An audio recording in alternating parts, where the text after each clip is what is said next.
de hoe lasany lalia hipetraka aty amintsika. Lalia? Tsy manaiky an'izany ary Linda. Tsy akasitrahako izany. Nefa nge ohatra mety ihany satria izaho mila namana fa ho teraka.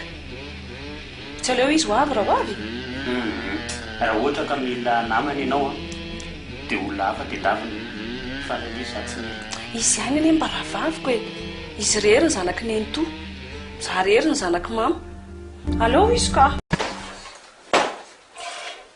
Araiky zokonay. Asan'asa izy. Nijenareo zany izao mpiamby tanàna karakara tokantrano.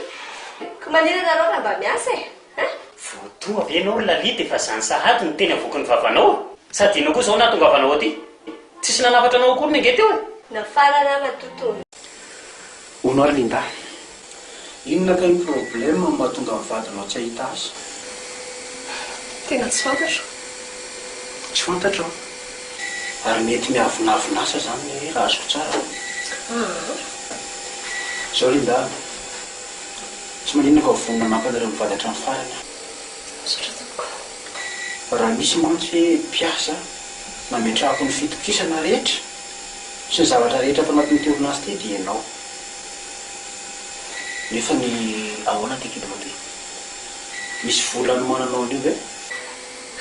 Karamako ihany. Ia. Misy vola kely ty nomaniko anampianao izany aminao. Karakaranao mikasika ny zaza io. Zafady.